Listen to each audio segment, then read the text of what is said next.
आज योगेश्वर पर्व जो हम इतने बड़े एडिटोरियम ऐवान गालिब में करने जा रहे हैं और कर रहे हैं, एक बहुत लंबा सफर तय किया है साहब जी ने। 35 से 40 साल का उनका ये सफर आज हमें इस एडिटोरियम में लेके आया है।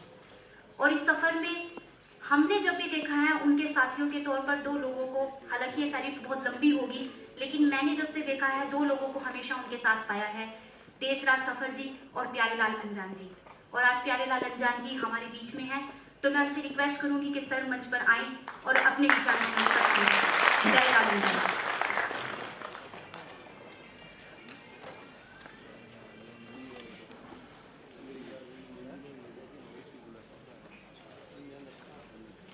आदि धर्म प्रेमियों, जय वाल्मीकि। मंच पे बैठे हुए शुक्राचार्य दर्शन रतन रामन जी और प्रोफेसर अपूर्वानंद जी, प्रोफेसर पंकज जी और मेरी बहन शबनम हाशमी प्रोफेसर जी, जो इन लोगों ने अपने भाषण में प्रचार किया है, उन शब्दों, अनमोल शब्दों का मेरे पास कोई इतना शब्द नहीं है जो मैं इनका सत्कार कर सकूं, और मैं जय वाल्मीकि कहता हूं। और इन लोगों ने हमारा विषय बदल दिया। आज योगेश्वर पर्व पर कुछ बोलना था तो जात पात का ही ज्यादातर बातें रही। तो हमें भी आज बड़े दुख से कहना पड़ता है कि कई युगों तक इन हिटलर के पुत्रों ने, आरएसएस ने हमारी धौन के ऊपर गोडा रख कर आए हैं।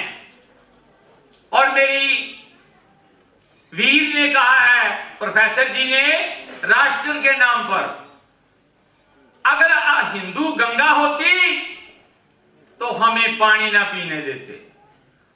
उस गंगा का को हम पानी कहते हैं, मुस्लिम ख्वाजा कहते हैं, और अंग्रेज लोग वाटर कहते हैं, और ये कहते हैं हमारी गंगा मां है। ये गंगा किसी की नहीं है, गंगा भारतवासियों की है।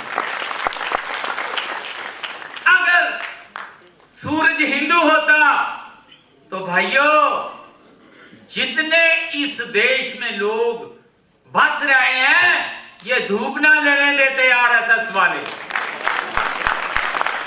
वो परमात्मा ने बनाया हुआ सबके लिए। और अगर धरती भी हिंदू या मुसलमान होती तो आप जुगियों ना डालकर बैठे होते। ये आरएसएस वालों ने बाएं खींच कर निकाल देना था। इसीलिए अगर आकाश भी परमात्मा ने ना दिया होता तो ये आकाश पर भी ये मल मारते हैं। ऊपर जहाज तो चढ़ाई जाते हैं, लेकिन आकाश फिर दूर है। आकाश की छत सभी देशवासियों के ऊपर होती है। और एक मुझे फिक्रा याद आया, ये ना समझ लेना कि स्पीच मेरी शुरू है अभी, तो मैं कह रहा हूं आदिवासियों को कि जागो। मेरी बहन शबनम ने कहा है, कहीं बाबा साहब का इतिहास ये बदलना दें हिटलर के बेटे आरएसएस वाले। इसका ध्यान रखना है। जाग आदिवासी जाग, कौम उठ आबाद कर, बर्बादियों की लागी आग। जाग आदिवासी जाग, कौम उठ आबाद कर। आंख लगी जरा तेरी, सारा आगे जहां निकल गया। तू नशे में चूर था, पैर तब फिसल गया। जाना दे नशात आग, जाग आदिवासी जाग, कौम उठ आबाद कर। तो मैं दुख के साथ एक बात और कहनी चाहता हूं, जो अभी अभी पिछले दिनों में हमारे पंजाब में क्या हो रहा है। हम तो सभी धर्मों का सत्कार करते हैं, लेकिन हमारे धर्मों का सभी को में जिसे कह देते हैं हिंदू मुस्लिम सिख ईसाई, क्या जुबान कट जाती है, वाल्मीकि सब भाई भाई, ये क्यों नहीं कहा जाता? हिंदू मुस्लिम सिख ईसाई वाल्मीकि सब भाई भाई। आज से सभी लोग यही कहा करना है, हिंदू मुस्लिम सिख ईसाई वाल्मीकि सब भाई भाई। ऐसे जुबान कट जाती है इनकी। 4 युगों में 4 ही कौमें बनाई हैं, बाकी कहां गए? हम भी तो कौम के ही पुजारी हैं। तो पिछले दिनों ने, और सरकार भी आपकी बनती है, इनकी सरकार हो सकती है, लेकिन वोटें तुम्हारी होती हैं। आज भी मोदी जी सरकार लेकर बैठे हुए हैं, तो वाल्मीकियों की वोटों पर सरकार निर्भर है। अगर कैप्टन सरकार आई है तो वाल्मीकि की वोटों लेकर कैप्टन सरकार बनी है। तो उस बेवकूफ कैप्टन ने क्या करा? 8 मई को माथा टेकने गए भगवान वाल्मीकि तीरथ, और पिलर कटवा दिए। ये प्रशासन बेवकूफ है, पंजाब की पिलर कटवा दिए और कार में बैठा अकादमी भवन के अंदर ले गए। शर्म की बात है, जो उनके साथ गनमैन थे वो जूतों समेत ही भागते भागते कार के साथ भवन में चले गए। ये बहुत शर्म की बात है। ये है कैप्टन अमरिंदर सिंह की सरकार का काम। बाद में क्या हुआ? कौम भड़क उठी, जलंधर में एक मीटिंग कर दी 12-13 तारीख को, उसमें कोई हल ना निकला। तो 18 तारीख को आदि धर्म समाज और प्रबंधक कमेटी ने मीटिंग बुलाई केंद्रीय वाल्मीकि अमृतसर में। भाई हमें बहुत रोष है कि हमारे धर्म का अपमान किया जा गया। तो वहां हमने 4 मुखी संस्थाओं के जो भारत में काम कर रही हैं, चाहे शुक्राचार्य दर्शन रतन रावण जी, ऋषिनाथ जी, देव सिंह असुर जी, वो तो आरएसएस के पिट्ठू नहीं आए। धर्म पर कुचल दिया हो पैरों से, तो वो आरएसएस के पिट्ठू में वो नहीं आए।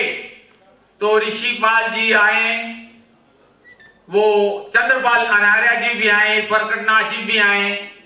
4 मुखी उस मीटिंग में हाजिर हुए। तो 4 मुखियों को बोल दिया कि एक कमरे में बैठ जाओ, जो तुम्हारा फैसला होगा वो कौम को मंजूर होगा, उसको सजा लगानी है, क्या करना है क्या नहीं करना, ये आप पर निर्भर है। तो 1 घंटे का मंथन करके वो मुखियों ने एक हल निकाल लिया कि जो उस वक्त कैप्टन के साथ थे, कैप्टन का अंदर भवन में स्टेज लगा रखा, गले के ऊपर पांव रख के फोटो खिंचाइए। एमएलए वेरका साहब, राजकुमार जी वेरका, जिसे अमृतसर वाल्मीकि कौम से है, वो मौजूद था। और जो लोग वहां गाया करते थे उनकी हाजिरी में उनके चिमचे वो भी मौजूद थे। तो मुखियों ने 1 घंटे के बाद हमें मंथन करके बता दिया कि उन लोगों को सजा मिले। तो तारीख रख दी 20 तारीख को उनको चैलेंज कर दिया कि जिन लोगों ने अपमान किया वो लोग सभी हाजिर हो जाएं। भगवान वाल्मीकि के दरबार में भवन में एसएसपी मौके का, डीसी साहब मौके का, एसडीएम साहब मौके के, और लोगों की एसएचओ थाना वो मौके पे तकरीबन 200 आदमी होगा जो अंदर बैठा हुआ था उस वक्त। तो दर्शन रतन रावण जी को सभी मुखियों ने कहा, क्योंकि ये भी बीच में मुखी थे चौथे, कि आप ही फैसला पढ़ के सुना दिया जाए। तो रावण साहब ने सबसे पहले कहा एमएलए वेरका को कि खड़े हो जाओ। वो नहीं खड़े हुए। फिर बोला दूसरी बार कह रहा हूं खड़े हो जाओ। तो वेरका साहब हाथ जोड़कर खड़े हो गए।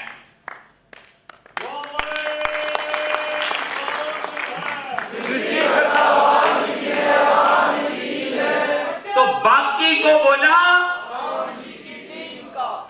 कि बाकी दोषी भी खड़े हो जाएं। वेरका जी, शुक्राचार्य दर्शन रावण जी ने कहा कि आपको सजा है, जब तक प्रोग्राम चलता रहेगा आप खड़े रहेंगे। तो बाकी दोषियों को बोला कि आपको जूतों की सजा है, 4 हफ्ते जूते पॉलिश करना, सेवा करना। तो वेरका जी को कहा कि आपको 1 दिन के जूतों की सेवा करनी है और खड़े रहना है। तो वेरका जी एमएलए, उस समय हम मौजूद थे, 1 घंटा प्रोग्राम चला और फिर रावण साहब ने कहा बैठ जाओ, सजा सुना दी। तो दूसरा विषय कुछ दिनों के बाद ये तो था अपमान का, उनको सजा मिल गई, उन्होंने मान ली, कबूल कर ली। तो दूसरा विषय यह है कि अब जो गब्बर डाकू तीर्थ पर पहले भी उनका ट्रस्ट फेल हुआ है, वो और डॉक्टर देव सिंह असर जो झूठी डिग्री ले रखा है, कहता जी मैं अमेरिका, वो 10 जमातें बाज नहीं है, वो झूठी डिग्री ले रखा कि मैं डॉक्टर हूं, वो साथ है। आरएस चिमचे हैं। मैं रावण साहब को भी ये कहूंगा, राज अधिकारी जहां बैठा हो उसको भी कहूंगा, आप इनका थोड़ा टकराव करें, नहीं तो 5 जुलाई को वो ही पहला रंग जो हिंदू कम्युनिटी का रंग है, तीर कमान का निशान दे रहे हैं, इसे रोको और कौम आपके साथ है। जय वाल्मीकि।